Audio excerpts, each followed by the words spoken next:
Dictation गति 80 शब्द प्रति मिनट स्टार्ट। नए कृषि कानूनों को लेकर देश में उपजे गतिरोध को दूर करने के लिए मोदी सरकार किसानों के हित में इनके कई प्रावधानों में संशोधन करने के लिए तैयार है, जिसमें न्यूनतम समर्थन मूल्य यानी एमएसपी को जारी रखना की बात भी शामिल है। अब 9 दिसंबर को होने वाली छठे दौर की वार्ता का केंद्र बिंदु भी यही होना चाहिए, जिससे सरकार एवं किसानों के बीच गतिरोध दूर करने का सम्मानजनक रास्ता निकल सके। हालांकि किसानों द्वारा कृषि कानूनों को खत्म करने की मांग करना एवं सरकार पर बेवजह दबाव बनाने के लिए भारत बंद करना इस बात का संकेत है कि उनका आंदोलन अपने उद्देश्यों से भटक चुका है। स्पष्ट दिख रहा है कि कुछ शरारती तत्वों एवं विपक्षी दलों द्वारा किसानों की भावनाओं से खिलवाड़ कर अराजकता का माहौल पैदा करने का प्रयास किया जा रहा है। किसानों को इस बात को समझना होगा कि इस अराजकता का खामियाजा उन्हें ही भुगतना होगा, जिसके समाज एवं देश पर दूरगामी प्रभाव होंगे। आंदोलन से जुड़े कुछ बुद्धिजीवियों को किसानों को यह बात समझनी चाहिए कि वास्तव में विवाद नजरिए के अंतर का है। किसान अपनी फसल के उचित मूल्य को गारंटी चाहते हैं, जबकि मोदी सरकार भविष्य में फसल के बेहतर मूल्य के लिए कृषि कानूनों के माध्यम से सुधार लाना चाहती है। सरकार किसानों के इस मत पर सहमत है कि मंडियों की व्यवस्था को समाप्त नहीं किया जाएगा।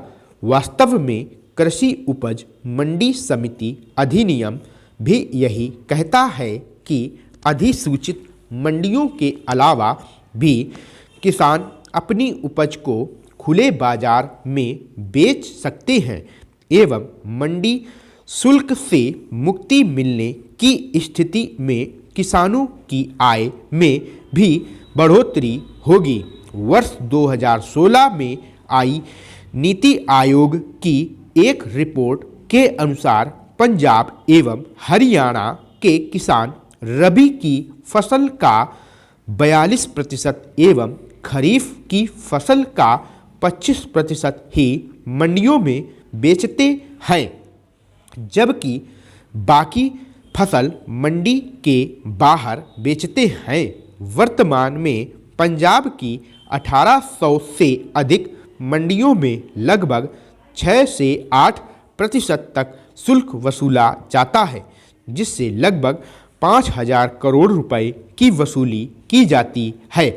मंडियों का यह अर्थशास्त्र भी इस आंदोलन में अप्रत्यक्ष रूप से अपनी भूमिका निभा रहा है। कृषि कानूनों को समाप्त करने का दबाव तो कभी भी बनाया जा सकता था।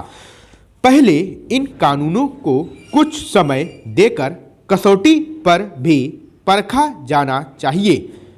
देश में कृषि क्षेत्र में सुधारों की मांग लंबे समय से की जाती रही है।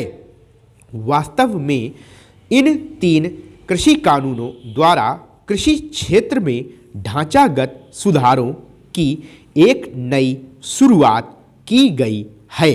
कृषि कानूनों को समझे बिना किसान आंदोलन के समर्थन में पदक लौटाने की होड़ में लगे कुछ समर्थकों का यह भी दायित्व बनता है कि वे तार्किकता के आधार पर किसानों की आशंकाओं एवं सरकार के बीच गतिरोध को दूर करने में मध्यस्थता की भूमिका का निर्वाह करें।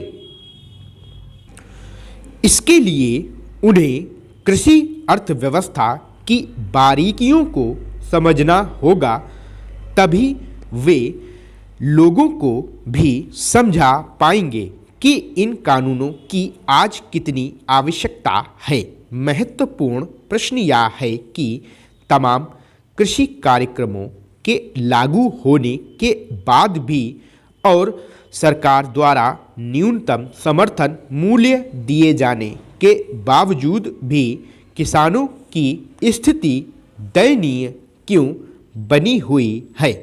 पंजाब विश्वविद्यालय के एक अध्ययन के अनुसार 1 से 2 हेक्टेयर अथवा 1 हेक्टेयर से कम भूमि वाले छोटे किसान ही ऋण की अधिक मार झेलते हैं। आज भी ये किसान 50% से अधिक ऋण गैर बैंकिंग स्रोतों से प्राप्त करते हैं, जिनकी ब्याज दर अधिक होती है। यही कारण है कि आत्महत्या करने वाले 72% किसान छोटे एवं सीमांत हैं। इसी प्रकार यदि लागत की बात की जाए तो भी इसका जोखिम भी छोटे किसानों पर ही अधिक होता है।